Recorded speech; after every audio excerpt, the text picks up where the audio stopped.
Stephen Curry may hakot awards din tulad kay LeBron James. Walang duda na si Stephen Curry ay isa sa pinakamahusay at isa sa tinitingalang basketball superstar ng kanyang henerasyon. Binago ng Golden State Warriors superstar point guard ang laro sa kanyang elite scoring, lalo na pagdating sa three-point line. Ang kanyang mga kakayahan ay nagsalin sa maraming mga personal na parangal at mga parangal na nakabatay sa team sa NBA at international na basketball. Sa nakalipas na 10 season, 6 na beses na nakapasok si Stephen Curry at ang Golden State Warriors sa NBA Finals at naiuwi ang Larry O'Brien Trophy sa 4 sa mga okasyong iyon, 2015, 2017, 2018, 2022.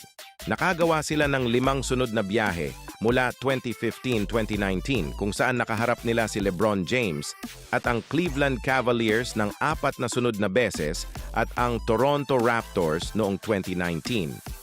Matapos mabigong makapasok sa finals dahil sa mga nagkaroon ng injury, muli silang bumalik noong 2022. Sa 4 na titulong iyon, si Steph ay pinangalanang NBA Finals MVP noong 2022. Bukod sa pagkakaroon ng isang Finals MVP, si Steph ay may 2 regular season MVP awards. Nanalo siya sa mga back-to-back season noong 2015 at 2016. His second MVP was even more special because it was the first time the winner of this award was voted unanimously. Natural, ang isang manlalaro na kasinggaling ni Stephen Curry ay pinangalanan sa ilang All-Star teams. Ginawa niya ang All-Star team bawat season mula 2014 hanggang 2019. Noong 2019-20 season, napalampas niya ang pagiging All-Star dahil naglaro lang siya sa 5 laro dahil sa kanyang injury.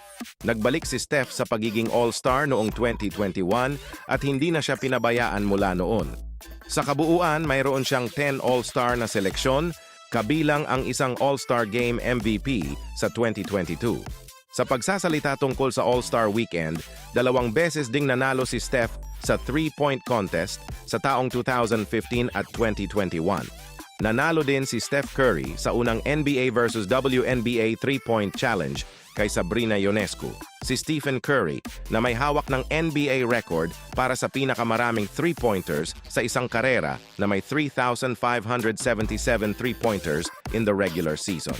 Ang kanyang elite scoring ay nagdulot din sa kanya ng pagiging scoring champion ng 2 beses sa year 2016-2021 at isang beses na miyembro ng NBA's 180 Club kung hindi man ay kilala bilang 50, 40, 90, 2016. Bukod pa rito, tinanghal din siya bilang Clutch Player of the Year noong nakaraang season. Napangalanan din siya sa All-NBA First Team at Second Team ng 4 na beses bawat isa at 2 beses sa All-NBA Third Team. Bukod pa rito, miyembro siya ng NBA 75th Anniversary Team. At ito ang mga listahan ng international awards ni Stephen Curry. Bago ang 2024 Paris Olympics, si Stephen Curry ay hindi pa kailanman lumahok sa Olympics. Gayunpaman, nakatulong siya sa Team USA na manalo sa iba pang mga internasyonal na kompetisyon. Ang una niyang pagsabak sa international na kompetisyon ay bago siya naglaro sa NBA. Naglaro siya sa FIBA Under-19 World Cup noong 2007 na nanalo ng silver medal. Pagkatapos, ang susunod na international na paligsahan ni Steph ay sa 2010 sa FIBA World Cup kung saan naglaro siya kasama sina Russell Westbrook, Kevin Durant at Derrick Rose at naiuwi nila ang gintong medalya. Sinundan iyon ni Steph at Team USA ng isa pang gintong medalya sa FIBA World Cup noong 2014 na nakikipaglaro sa mga tulad ni Kyrie Irving, James Harden at Anthony Davis.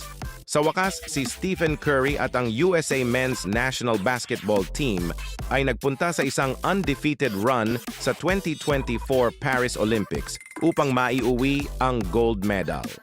Pinag-isipan ito ni Stephen Curry 2 taon na ang nakakaraan matapos manalo ng kanyang ika-4 na titulo sa NBA kasama ang Golden State Warriors. Ang tanging natitira para sa kanya upang manalo ay ang Olympic gold.